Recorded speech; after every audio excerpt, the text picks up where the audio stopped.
All right, welcome back. Part two of the week four preview here on FanDuel. Today we'll be going through pretty much the stack part of the slate, which is quarterbacks, wide receivers, and the tight end position. Once again, I hope you all take a look. If you look on my channel, please take a look if you missed part one. Part one will be on the Grade A Fantasy playlist. Uh, we need we pretty much need to finish off this slate preview and everything like that. Other than that, once again, the week has locked already. So if you would like to, please like, subscribe, also forward or recommend this video if you do choose to do, if you please choose to do so. And also, once again, anybody, please, if anybody is interested, once again, drop that FanDuel name into the comment section if you are on FanDuel, if you do have a FanDuel account.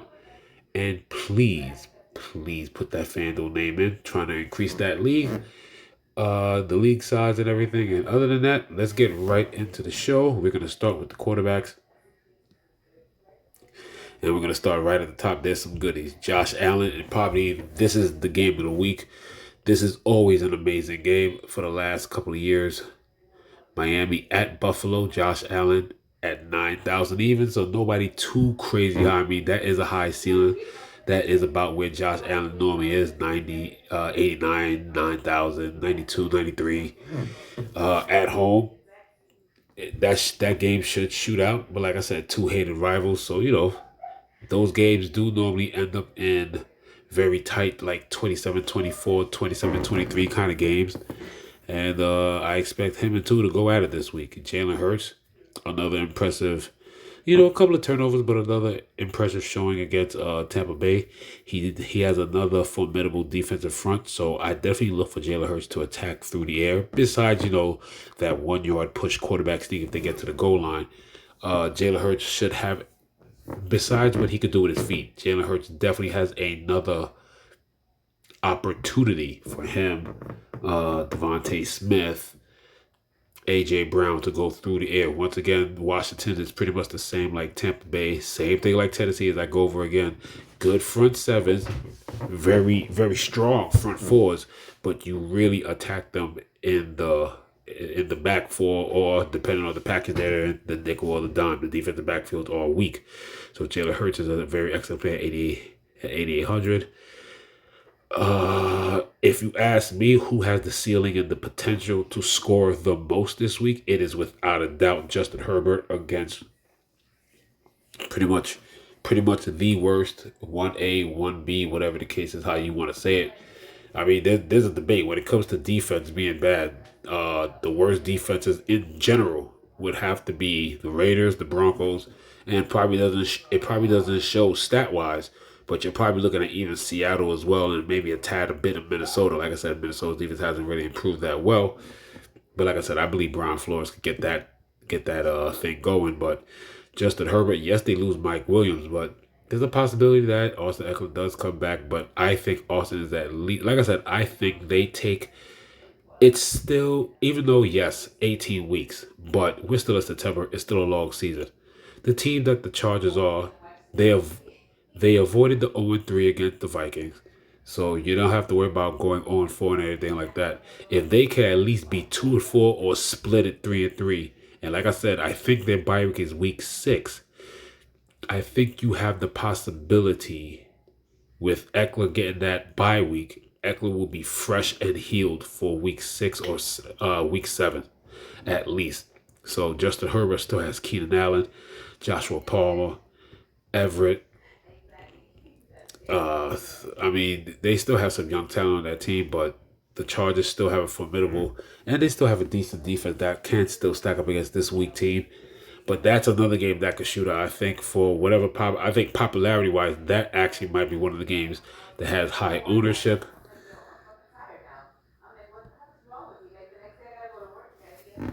Lamar Jackson, the Baltimore offense did seem to click a little bit, but the Cleveland defense is a tough one. So you're hoping Lamar does some stuff on his own with his feet. He's more active rushing, 8,200. Once again, 2 in the Miami game. at 8,000. Kirk Cousins against Carolina. Like I said, formidable defense, but Carolina is actually banked. Once again, Carolina definitely more banked up in the front seven, but they do have a decent back four. But like I said, Kirk Cousins is literally slinging it. I think all in all, I think he's probably I think he's he's in the top three in like fantasy points in total scoring. Forget averages, fantasy points total. 7,900 is a nice one. Look out for Anthony Richardson, Indiana. If he's able, excuse me, if he's able to play, leave concussion protocol, that will be interesting against Los Angeles Rams. Once again, I think this is the sleeper game of. I think this is without a doubt the sleeper game of the day, fantasy wise, and it's early 1 o'clock. Two bad defenses, so I think this is where two struggling offenses get on their feet. I think this is the game.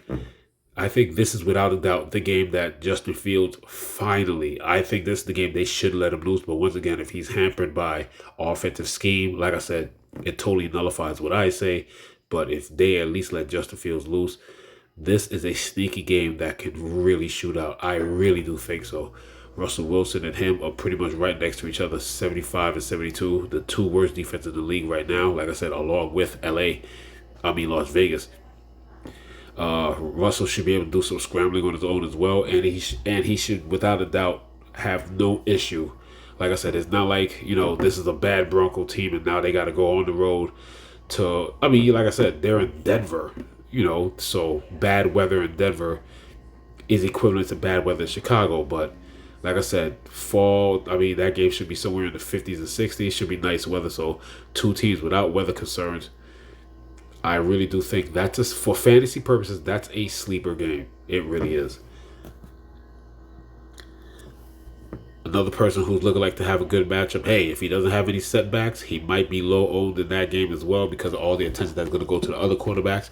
For GPP purposes, I like these two guys. I like Joe Burrow 7,200. Once again, I see Tennessee, so damn well I would not be touching Mixon, even though Mixon does mix in with the passing game. You see what I did there? Mixing. Ha ha ha ha. Anyway, yeah, that was corny. But Brock Purdy as well, 7,100 against Arizona. Arizona's been playing well. They're definitely overachieving. They kind of remind me of like last year's Giants. They're a team that believes and buys into the philosophy of their coach. So they are definitely overachieving and playing above their heads. But once again, San Francisco's a way more disciplined and stronger team to me than what the Cowboys are. So betting wise, I don't expect them to beat them, but I definitely expect San Francisco to put a beating on them.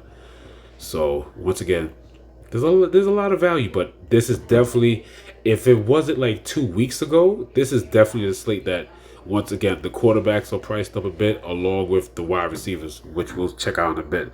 They are definitely priced up as we keep going down. Also, look out for that. Also, Jimmy Garoppolo on concussion protocol. If they go to the backup, you might wanna. I think LA's defense probably looks even better. You also got to look at Bryce Young. Bryce Young is also worried about he's questionable with an ankle. So with Bryce Young at 6,800, here's the thing with Carolina. If Carolina sits Bryce Young again, if that ankle, if they don't rush it back, because like I said, they're worried about the future. The kid doesn't need to get rushed back. They're really going to take that into consideration. If Bryce Young doesn't play, here's where I like Andy Dalton. And Andy Dalton, if Andy Dalton plays, that's what I like feeling. I made a comment about it. I didn't really talk about it because I think by the time I did my video, it was still questionable that Bryce Young was going to play. Veteran to veteran, I did like that connection. I just mentioned that to like a couple of friends, but I did not really bring that up on video because, like I said, I didn't think Andy was going to play. But then there was more news that they wasn't going to really, later in the week, rush him back. They said there's no need to rush Bryce Young back. He's the future. No need to worry about that. But if Andy Dalton plays, the one person that I do like is Thielen. Bryce Young has yet to develop anything with Thielen or really home in on the veterans. So that right there will definitely change my feeling percentage on what I would do, especially with me playing the 20 entry. So if Andy Dalton plays, I'm just letting you know right now. Veteran to veteran, Andy knows who to look for. Andy is a long time vet, been in the league over a decade, many playoff appearances. Vets connect like that. So I think Andy will definitely be good for Thielen. But if Bryce Young is there, I just want to tell everybody lower your Thielen expectations because Bryce Young and Thielen have yet to make that solid connection. Does he look his way? Yeah. But when Bryce Young was there, he was looking at Thielen for about, I don't know, 3 to 5 targets. I don't think in the first 3 games, well, in the first 2 games that Bryce Young played, he got over 6 targets. Forget catches. I'm talking about just targets. He didn't get that many targets. I think it was like 3 to, and I think 6 at the ceiling. So I think it's more like 3 to 5 to be more realistic. So when you look at that right there, just keep that in mind. Kenny Pickett has a nice matchup against Houston, 6,800. Stroud, he's been hot. So if you want a low stack with him, 6,700, home against Pittsburgh. And Matthew Stafford, I mean, hey, there's something there. There's definitely something there at Indianapolis. Los Angeles Rams, they're not the dumpster fire that I thought. They got some talent. So Matthew Stafford for a cheap stack. And there he goes, the man with the cannon. He will, there's not a window that's ever too tight for James Winston to try and throw through. So let me tell you something. If you're looking for the Saints to play a little more up-tempo or whatever, that ball's going to rifle down the field. Jameis Winston is going to be aggressive downfield against Tampa Bay. It's a solid matchup. But like I said, Jameis Winston is somebody that you damn sure know. That lineup, if you single entered with Jameis Winston, you're going to know by halftime if that lineup is going to be dead or not. Because Jameis Winston could have an efficient 1 to 2 touchdown game, and already with a couple of bombs and looking at 197, 215 in the first half. Or you're going to get the James Winston has 47 to 67 yards and already has three interceptions. That's the thing with Jameis. So it's buyers beware when it comes to Jameis Winston. So you got to be careful with that. And then, of course, you got these guys down here. Of course, with injury, is Gardner Minshew going to come back? Joshua Dobbs with the scrambling. And that's pretty much it when you end it right there.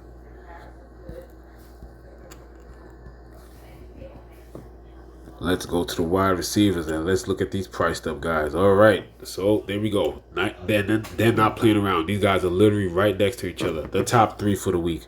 Tyreek Hill at Buffalo, 9,600. What else can you say about that man? Keenan Allen. Like I said, once Eckler went out, I thought you could at least have 5 to 6 more targets. But ever since he's been out, the targets have been ridiculous. It was more realistic the week before when he had like 13 catches, when he had like 9 or 11 catches. But last week, I mean, don't get me wrong, that's not happening again, but sweet Jesus. 215, sweet Jesus, Keenan Allen is just doing this thing. Until, like I said, and this is just about like in between those last 2 games, what you expect without no Austin Eckler. That's how many targets that Austin Eckler pretty much demands in that offense. JJ, like I said, he's damn near matchup proof, excuse me on that. 9,400. So those top dogs are right there. And then it drops a bit. This is where it gets interesting. Do you want the very top dogs, or from this trinity of top dogs who are literally 100 from each other, do you save the extra 700? Because it's a $700 drop from Justin Jefferson. And this is where it gets interesting, because even the next 3 guys, they're just as good and have the potential to outscore the next 3. You got Stephon Diggs against Miami, 8,700 at home. Jamar Chase, once again, against the pass funnel. You got Devontae Adams against one of, definitely another matchup against one of the worst defenses right there. I think after you get away from Las Vegas and Denver and Chicago, the Chargers are right there with one of the worst teams out there. 8,100 for Devontae Adams is amazing. Debo battling ribs, but against Arizona, it's still a good matchup. He will get carry. He doesn't carry as much anymore, but he can still get gadgeted 3 to 5 swing passes behind the line of scrimmage. Debo definitely a threat. That's the other sneaky play. Now, if you don't want to deal with Jameis Winston, okay? If you don't want to deal with Jameis Winston, here's my recommendation. with the pass flow that Tampa Bay is, and the arm and the cannon that he's gonna try and rifle it through. Chris Olave is somebody that you could. I would rather it be safer for your lineup that you could one off him. 7,900 is a bit expensive to add. Of course, with something like that, you would like to stack him. But if you would just like to avoid the turnover potential of Jameis Winston, I like Chris Olave as a one-off with whatever you stack him with. Whether if you're going high with wide receiver, you go like Olave Chase, Olave Diggs, Olave Allen, or Olave Hill. And then, like I said, if you stack with Jameis Winston, okay, that makes it a little more affordable because Jameis Winston is damn near in the mid sixes. But once again, that turnover potential is just something that you have to watch out for. So for safer builds, I think you should Olave. I think you should just play Olave naked. Don't stack him with either quarterback, and just have him in your lineup. He's somebody that I like because of the matchup. Derek Carr has been able to get him the ball. Yes, Jameis Winston is definitely going to give him the ball and probably get him to the ball deeper, which gives it even more big play potential. But once again, for fantasy purposes, having turnover-prone Winston can hurt your overall projection because Jameis Winston is the type of person that can cost you 6 points instead of and on top of that, he could have those games where he's scrambling in the pocket and lose the ball. Like, he could cost you 7 points because it's -1 for the lost fumble, -2 for the interception. So, just beware of that. Once again, and look at this right there. I like the way they did that. Devontae Smith and A.J. Brown against a suspect secondary, 78 and 77. That's why I definitely like the potential of stacking Jalen Hurts. Brandon Ayuk, 7,600 against Arizona. You got Puka, everybody's favorite fantasy name, at 7,500 on the road. Jalen Waddle still in concussion protocol. Man, if he plays that, man, like I said, that's definitely a game. It's like I said, that builds, and there's just a lot of passion and drama and just competitiveness in those two. And like I said, over the past 2 years, that has definitely been just a great game to watch. If you want to get away from the chase, once again, I did it a couple of weeks ago and it kind of worked for me. I did a bit decent. T. Higgins, 7,300. He's a little cheaper. Michael Pittman.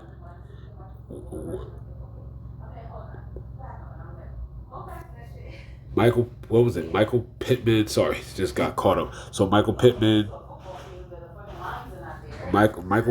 has I think either way, Richardson or Minshew is going to look for him at 7,200. So I don't think he's going to have much of an issue either or. Plus, it's a good matchup. Like I said, it's not the most sturdy defensive backfield, but like I said, Pittman, regardless, has been getting a lot of targets. Regardless, whoever the quarterback is, I mean, come on. Regardless of the fantasy points or whatever the case is, I mean, you could just put your hand over everything else and just look at the targets. Every week is double-digit targets for Michael Pittman, so he's fantasy relevant for sure.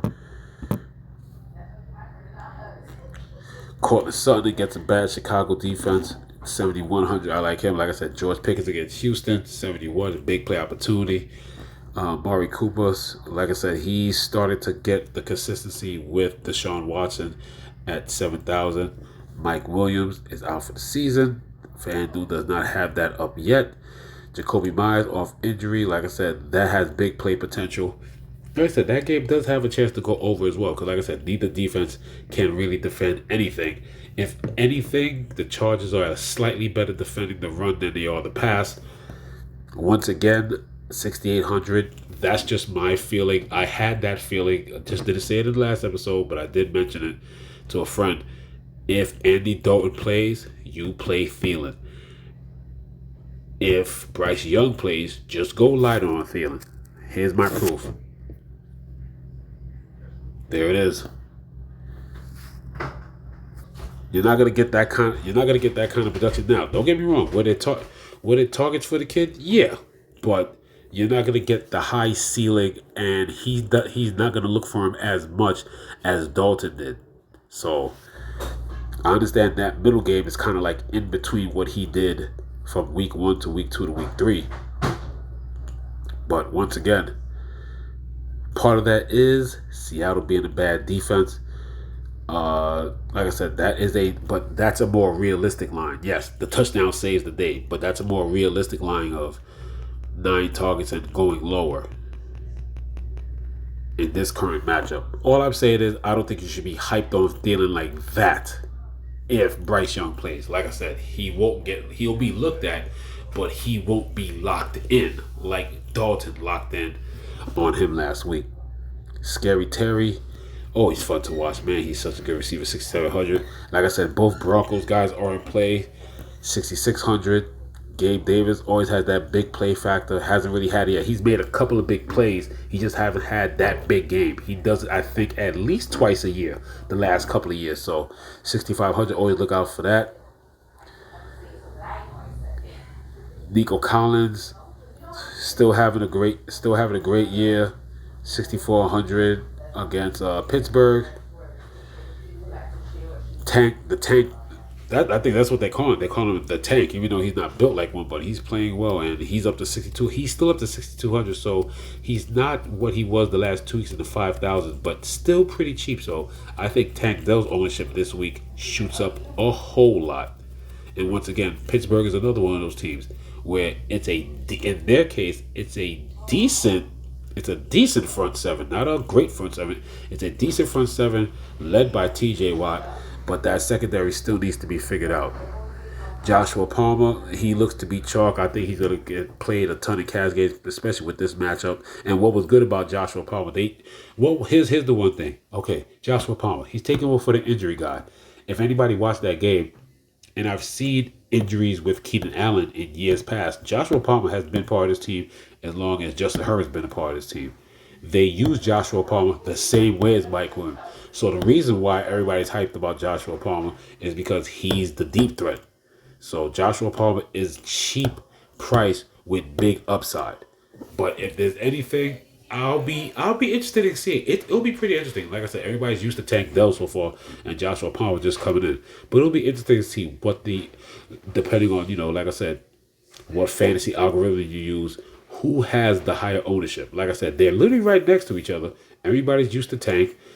If you're like me, I've used Joshua Palmer in days where Keenan Allen was hurt. So you're looking at two guys who are going to definitely consume a lot of ownership, along with the big dogs of Adams, Chase, and whatever the case may be. DJ Moore, like I said, going against Denver, 61. He looks good.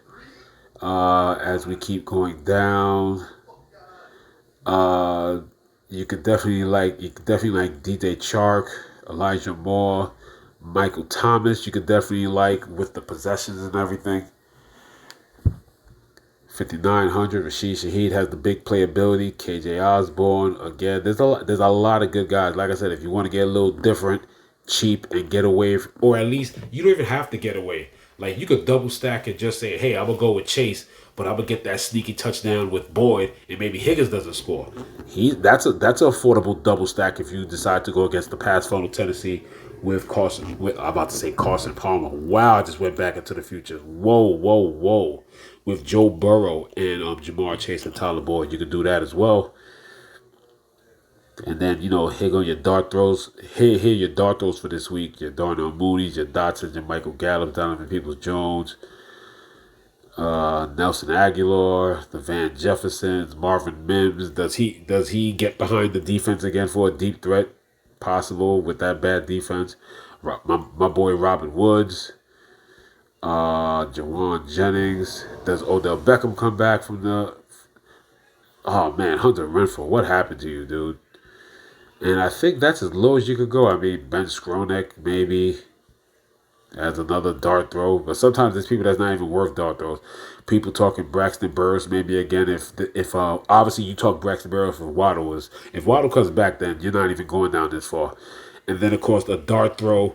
Like I said, I played a lot of single games over the past couple of years, and he's another. That's an interesting dart throw, but this is not cash. You don't throw him in there because of his price. In cash games, you're looking for a bunch of people that's optimally just going to score. And you're just going to do the best to outscore other people. GPP wise, look out for DeAndre Carter. Just look out for DeAndre. John Mechie the third, Shakir, Robbie Chosen. I mean, yeah, there's not. Yeah, you're not really going down here anyway. Some of these guys are just on the FanDuel roster. They're just they're already waived. Let's go to tight ends. We're gonna get through this pretty quickly. Once again, this is a position that's been ugly all year. Topped by T.J. Hawkinson at 72. Once again, drops down a bit to 67 with Mark Andrews. 63 with George Kittle. You got Hunter Henry at 6,000. 59 for Dallas Goedert. Pat Farrell 55. Taysom Hill 55. I mean, like for some reason, just when you look at this, like I guess I'm a little disappointed because my man Laporta's not there. That's what I don't like. But then you got all these other guys. Good luck guessing. But in that Miami game, Dawson Knox always seems to play well, so I kind of like Dawson Knox 52. Tyler Higbee always consistent hands. Zach Ertz. Is this the game now with no Mike Williams? Do they get Gerald Everett? But here's the thing. Now, I just want people to analyze this, right? And then also co-comment. Now, I understand Gerald Everett hasn't been getting play. He gets a few targets, but literally, they use him in between the 20s. Literally. He's literally the in between the 20s guy. Once they get into the red zone, they get their big tight end. He's like the big fullback that you bring in that you're gonna just plow your way in. But look at this. This can't be sustained all year. But here's the thing. 2 targets, 3 targets. He gets these targets within the 10 and the 5-yard line. And if you ever seen Donald Palmer's a very big man. This guy's huge. This guy, he long arms. It looks like sometimes when he gets into the flat, it looks like a guy trying to post up or like a big small forward like calling for the ball on the wing. Like, I understand that's not possible, to do it every game, but it's because the way they use him. Now, obviously, those numbers look bad if he's also, the guy in between the 20s. But literally, Gerald Everett plays in between the 20s, and Palmer gets in around the 15 and the 10. And with the short field, they just use his height to his advantage, and he could get 2 for 2 touchdowns. 4,900 if he does what he does in week 1. Forget 2 touchdowns. If he could get you 1 touchdown on 1 catch, he pays off. He pays off. That's it. That's all you need if you decide to GPP that way. Because if he gets a touchdown, at least, just 1. If he does what he does in week 1, and then the rest of your lineup goes off because you was able to save an extra 1,000 for going into the 49, to go into the high 4,000s to get Donald Palmer, then, it's something interesting. Dalton Kincaid plays as much as Justin Knox. K. Dalton, Hooper, Josh Oliver, Jawan Johnson. I mean, yeah, it gets ugly from here, guys, but I don't know. When it comes to the tight ends, I mess with my man Hawkinson. I do like Kittle this week. Hopefully they give him the ball a little bit more. Hopefully that was a sign of things to come. Against a bad defense, maybe you like fire move. Yes, you got to be worried about Taysom Hill. I actually had Taysom Hill in a couple of lineups last week, but now with Kamara back, I mean, that's the thing with Taysom Hill. Last week, I put in Taysom Hill in a couple of lineups because I thought they would give him some run with their running back troubles. And hey, one more week from Alvin Kamara coming back. Now you're down a QB, so now you can take out Winston and then maybe have some packages in place for Taysom Hill. I don't know, but I will still play him. But the way this looks, it's for me Hawkinson, Kittle. And then I kind of like, I like Hawkinson, Knox, then Kittle, then Tyler Higbee, and then if you want me to round it off at 5, yes, I'm always going to like Cole Kmet. Even when Chicago's getting the ass bust, he gets some garbage time points. I will take risk on Gerald Everett, but I'm not going to be afraid to have a couple of lineups with Donald Palmer. He catches 1 touchdown. He pays off FanDuel. Even if he catches it at the 1. It's a 6 touchdowns or 6 points. He gets the reception 6.5 and the 1 little extra yard. I mean, 4,900, he gets a touchdown, he's done. He already paid off because of how much money you saved. Because if you go Donald Parham, that means you skipped 1, 2, 3, 4, 5, 6, 7, 8, 9, 10, 11, 12, 13, 14, 15. You skipped 16 tight ends, and most likely Donald Parham is going to be that not even 3.3% owned. I think Donald Palmer would probably be looking at under 2% owned, to be honest. So just a little thing to think out there. I mean, I could run down a lot of lists, but there's also guys that I want you to pay attention to because some guys are being used in a unique way. And it's bad enough that Gerald Everett is not being used like that. I mean, he finally got 6 targets, but that was 6 targets in what? Did that game go to overtime? Well, I mean, it did turn up a bit or whatever, but he still only has 6 targets. He has yet to have a touchdown. He's barely gone over 6 points in 3 games, 6.2. So pretty much his ceiling is 6 so far. So it's the fact that literally once they get to the 20 and 15, Donald Parham gets in there and he posts up and gets a touchdown. Donald Parham has 3 touchdowns in 3 games. So like I said, this is fantasy, not real football. Even though we all watching real football, but you gotta judge it by fantasy. So if you want to, I'm telling you guys, 4,900 Donald Palm is not bad. Because for as much people like Dalton Kincaid and him getting targets and snaps and everything like that, obviously he looks more active. Guess what? Donald Palmer has more touchdowns than him. And they have a system for Donald Palmer. So that is where I will end this video, y'all. And I hope you all like the info. I hope you like the vid. Like, subscribe. Hope this information sets you up for the week. Once again, it seems like FanDuel is not going to put up that 25 max. I already reserved the 30, the $3.20 max. So I'm looking forward to that. I'm just waiting to see what other satellites they put up. Like I said, I'm trying to get some more hockey satellites for the Hockey Breakaway Columbus Day weekend. And I'm also looking for more WFFC championships. And yeah, I think I might try to gun for the World Championship for once this weekend. I mean, I got one less contest to worry about, so this has to be the week for me to do it, right? So other than that, have a great week. By tomorrow, I will definitely have grade A flicks out. I will have grade A picks on Prize Picks out by tomorrow, no later than Thursday. Because I think after they take off the Thursday guys, maybe they'll add more Sunday guys. That's what I'm actually waiting for. Some of the menus did grow, but it was because they have the Thursday props up there now. But there are still props that I do like for Sunday, and I'll get those props out to you. Plus, I will once again show you my results of what happened of the grade A pick on Prize Picks of what I did last Sunday. So I'll give you the info and the rundown on that. Other than that, everybody have a good night. Have a good week. I'll see you guys in a couple days. This is Grade A Fantasy, signing off.